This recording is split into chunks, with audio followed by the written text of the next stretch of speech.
Here we have the EcoFlow River 2 Pro. This portable power station is fantastic. I just want to take a moment to share my experiences with you. I'm not going to run through all the specifications because that's something you can see many other people talk about, or you can just look at the specifications on EcoFlow's website. But I want to give a real world just share of experiences with this device. So I can't rave enough about the recharge speeds, the capacity for the size, and the overall reliability of this device when powering refrigerators, washer machines, cameras, speakers. I mean, this device is really fantastic. There's not much I want to say about all of the pros. We have 4 AC outlets. They're all great. This device can be charged with solar input, AC power, various other DC sources. What I really want to say about this is the few things that could be improved upon. So this device I am using primarily as a solar generator.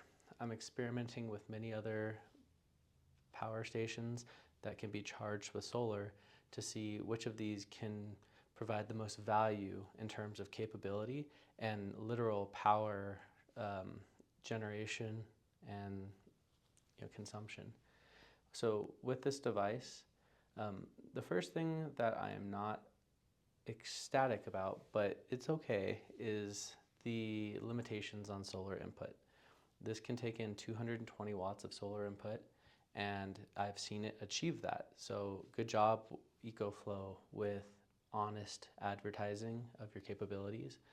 But when you compare this to other devices like the Bluetti power stations, many of those can get up to 500 watts of solar input.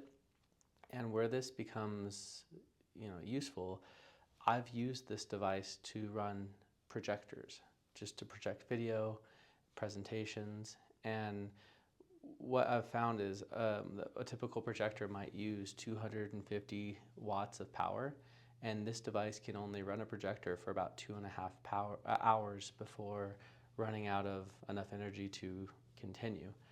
Now, that's okay on its own, but I would like to be able to input enough solar to this device that I can run the device all day with a projector without running down the battery.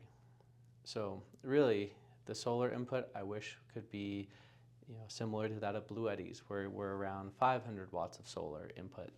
And I'm just saying this because I look at this device as a solar generator, and I know that's not necessarily how it's marketed, but it is very capable in many ways, and this is one place where it would make this device go from a great device to priceless, essentially. Now, a second issue that I have with this device is that there's only one USB-C port. Now, I do like having at least 2 USB-A ports, but having only one USB-C port is very limiting. When you're using a device like this to charge tablets like iPads, phones, laptops, cameras, many other devices, it's very challenging to get by with only one USB-C port. And the reason that this is important is because to use these AC outlets, you have to turn on an AC inverter. And that AC inverter adds inefficiencies. It wastes electricity. And if you're trying to use every last bit of power that is stored in this power station, you want to be thoughtful about how you're using the power and where you might be wasting it. So using the USB ports is much more efficient in using and basically saving every last bit of power that you could be using in a device, as opposed to wasting that power in the charging process. So that's really, in terms of ports, my only complaint with this device, that there's only one USB-C port, where I would like to see at a minimum 2, ideally 4 USB-C ports would be amazing, but I don't know what technical challenges that would bring up. The last thing I'd like to share about this device, I really like the app. I like EcoFlow products, how all of the ones I own are Wi-Fi enabled. You connect them to Wi-Fi and you can control them from anywhere as long as the device is within range of Wi-Fi itself. On the app, the only things that I would like to see improvements on, I would love to see, similar to the Delta Pro 3 from EcoFlow, I would like to see that they allow you to monitor the charging and the discharging output over a period of time. So on the app, you can see in real time how much power is going into this device. You can see how much power is being output by the device, but you don't see a record of that over an hour or over a day or a week or a month. But that is a feature for other EcoFlow devices. I don't know if this is something that can be added in the software or added in the app, but if this device had that, I think this device would be, on the next tier, just a much more functional device for people that are using this as a solar generator.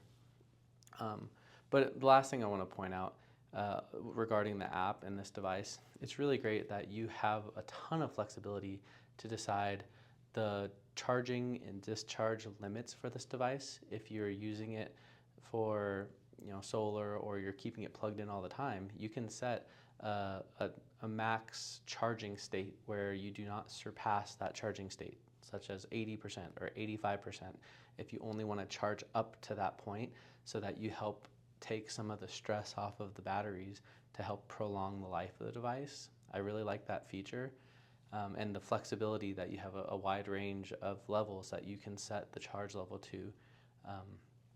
So really, yeah, all around, I can't rave enough about this device. There's just a few little features that I would like to see improved on, added, or changed. But going back to the AC charging for this, 940 watts of input charging for this device is amazing. The fact that you can take an hour to an hour and a half and charge this device completely, it provides a ton of flexibility with making use of this, even though the capacity at 768 watt hours is not, it's not an endless amount of power. It greatly offsets the limitations of the capacity, seeing that you can charge it so quickly with AC power. I would just love to see that improved input capability be extended to solar input also.